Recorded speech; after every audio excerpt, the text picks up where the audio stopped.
welcome back to On the Fly. Today we're going to take a look at semi-final action from the World Junior Championship currently happening in Halifax and Moncton. So hopping right onto what the scores from today's game. We'll start with the very first game of the day with the relegation matchup. So Lafayette did end up winning 4-2, knocking Austria out of the tournament for next year. So congrats to Lafayette. They stay in. They claim the number 9 spot. Austria out of the tournament, unfortunately, but of course this was definitely coming. Not too surprising there. 4-2 is your final. The game really wasn't reflective. Lafayette finished their chances.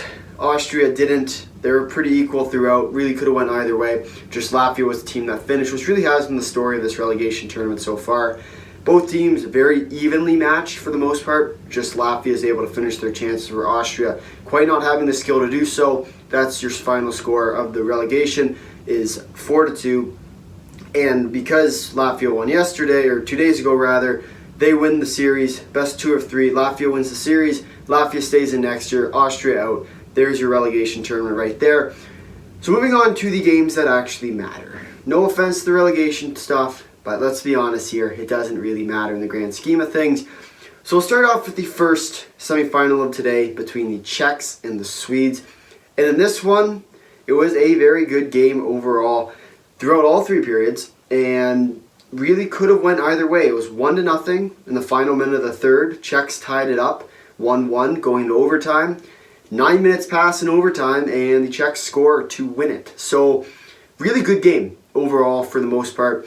One thing I would say, there was a lot of penalties taken by the Czechs in this game. They want any shot at beating Canada. Yes, they've already beat Canada. Yes, we'll get that out of the way.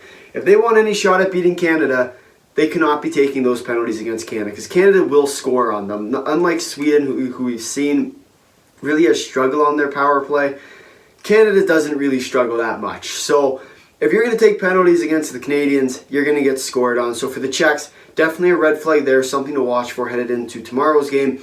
But with the Czechs still rolling and finally winning in the overtime, from back to the round robin tournament, round robin, the Swedes actually beat the Czechs in overtime. So sort of a gotcha there for the Czechs, winning the games that actually do matter. So big step for the Czechs. First gold medal game since 2001 where they won it. They also won in 2000. So hopefully they can, for their sake, not in this sake, but hopefully for their sake, they're able to win it for their own country. But at the same time, we'll take a look at the team that's going to be facing them off in the gold medal game, with a game between the U.S. and Canada. Always a great matchup. This one, final 6-2 for Canada. However, it should have been a lot closer. Let's be honest here. The U.S. probably should have won that game. And the story of this game was the story of no goals, interference calls, reviews. And at the end of the day, what really happened in this game was the U.S. went up early, 2-0, before really Canada got their wheels under them. Canada then started to come back a little bit, 6 goals, 6 unanswered goals.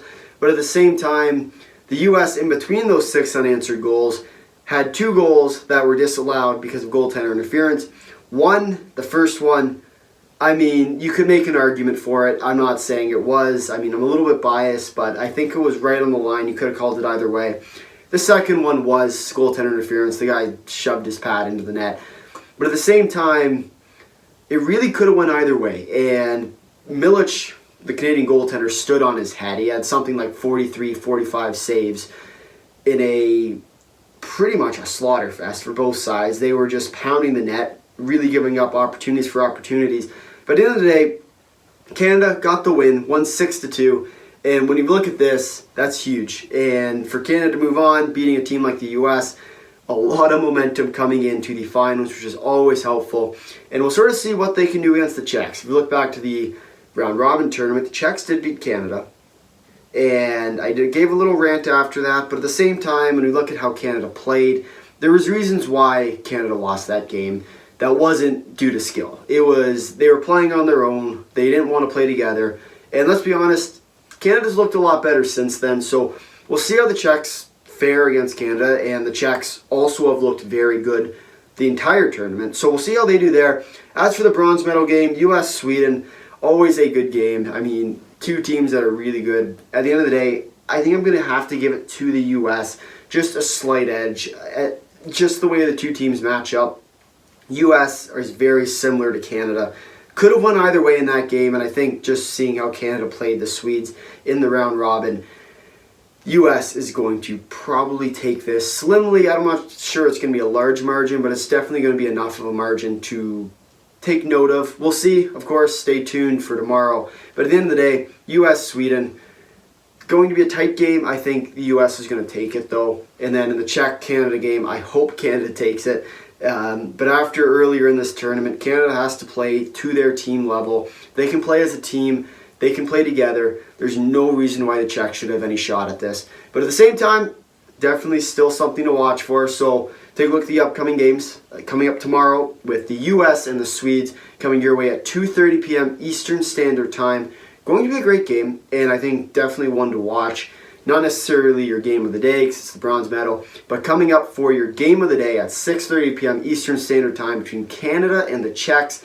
And also be sure to come back because we'll be going live for that game. So definitely stay tuned for that. Remember to subscribe, hit the bell so you never miss an upload. But with that being said, going to be a great game. Canada, Czechs, always will be. But at the end of the day, Canada can play together. There should be nothing stopping them from winning this game. If the Czechs can continue to be opportunistic, play like Slovakia did, take their chances when they get them, I think it's going to be a really tight game, and I wouldn't be surprised to see it be a one-goal game either way. But with that being said, if you made it this far in the video, thank you for watching. If you'd like to drop a like, if you really like to, consider subscribing. Tell all your friends and comment down below your thoughts on semifinal action of the World Junior Championship. Until next time, see you.